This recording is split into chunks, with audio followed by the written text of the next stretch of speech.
Okay, folks, we are back, and you're with Coach Tony on Let Them Play Radio. We are talking about trash talking and showboating and how the behavior of our professional athletes is affecting our kids. And before we get back into your calls and your emails, I do want to take a quick second to wish a very happy birthday to our own Adam, who celebrated his birthday yesterday, still wearing his Giant sweatshirt. The Giant fans die hard. So happy birthday, buddy.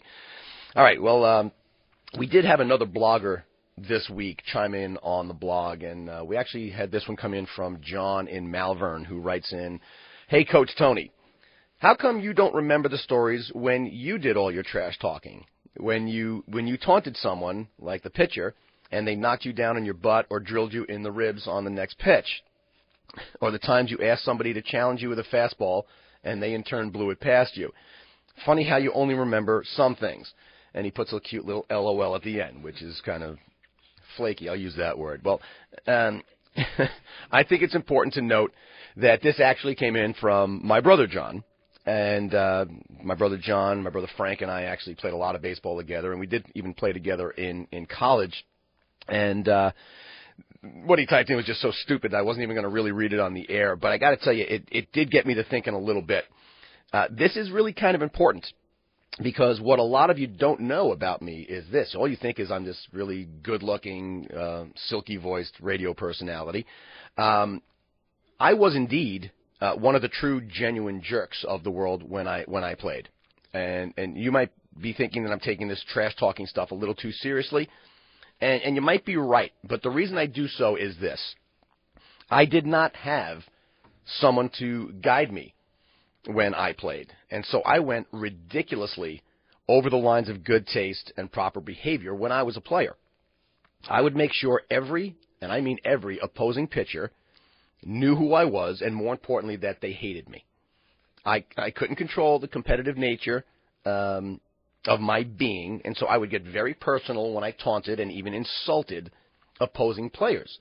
And so now I make it a lifelong task of mine to make sure that talented kids don't wind up the same way that I did. So again, John, you're a dope for writing that, but at the same time, thanks for shining some light on a pretty important point for the show.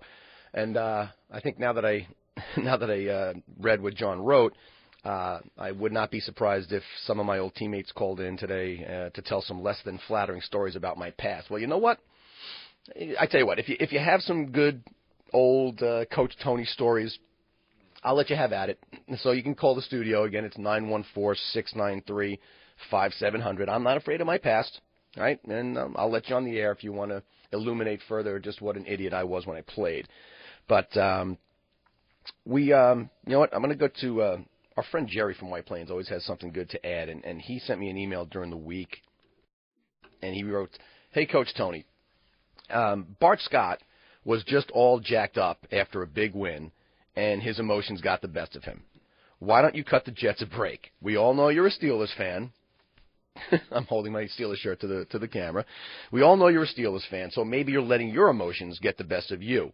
What's done is done, and besides, the Jets backed up everything they said on the field, and that's all that counts."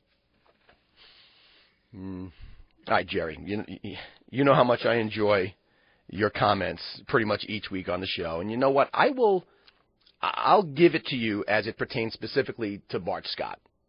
And we'll talk about that one a little bit further. But, granted, I still think he should have been able to control himself. But let's just assume that he just doesn't have the personal control to be able to do that. Let me ask you this. How do you explain that loser, Antonio Cromartie?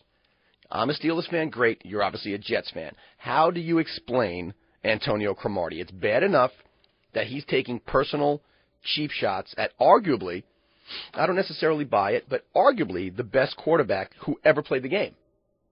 Right? I mean, I personally don't care much for him, like I said, but you simply cannot argue with his success. So not only does Cromartie take a cheap shot on a personal level, he uses language with professional journalists that everybody knows is absolutely unacceptable. Hey, I used to use the R word, as I keep calling it. I find out some spineless sap got offended. So what do? I know that it's not appropriate. now I use the word Mongo. And I'm starting to like that word better. I shouldn't say better, but I'm starting to like the word. So I find out it offends somebody and it's not appropriate to use on my show, so I change it. Right? Okay, so let's face it. Cromartie was just trying to get a response, and he used his horrendous language, his street language, simply for effect. And as for backing up their talking on the field, come on, Jerry, I hope you're not serious. You really think that that's what they did? Were you watching the same game that the rest of us were watching? The Jets were indeed in a position to back up everything they said, but instead, they used that golden opportunity to showboat and to embarrass themselves even more. Did you witness that despicable behavior after the last touchdown? The Jets were running around like a bunch of Mongos who just pried open the door of the short school bus that brought them to the game. And who was the ringleader? None other than head coach Rex Ryan. Did you see this guy? I mean, his knees have obviously turned to powder from years of carrying around all that extra weight. So he's hobbling over to the end zone. I mean, dude, get your fat butt back on the sidelines and see if you can act like you and your team actually belong there. I'm getting all worked up over here over nothing because the fact is the Steelers are going to pound the Jets, and this will all be for nothing. So we'll talk more about how this is affecting our kids. Okay. All right, we're gonna go to Nooch, who's calling in from Long Island. Hey, Nooch, what's up, buddy? You're on Let Them Play. We may have lost Nooch. Did we lose Nooch? All right, Nooch, if you're listening, you got to call back in. We'll get you on. Nooch, anyone who calls in as Nooch, you got to know is one of my old teammates. So I have a fear that Nooch is going to be calling in with a Coach Tony story. But before we go to Nooch, we will get to another email here. We got Kyle, who's calling in from Paramus. Not calling him, I'm sorry. This is an email from Kyle who said, "Hey, Coach Tony, this is a good one." He says, "What do you think about the guy in the Pinstripe Bowl who gave a salute during the Kansas State-Syracuse game? He got a penalty, and it put his team in a tough spot to get a 2-point conversion, and it really impacted the game. I thought it was a BS penalty, and it might have cost a very good team a very significant victory."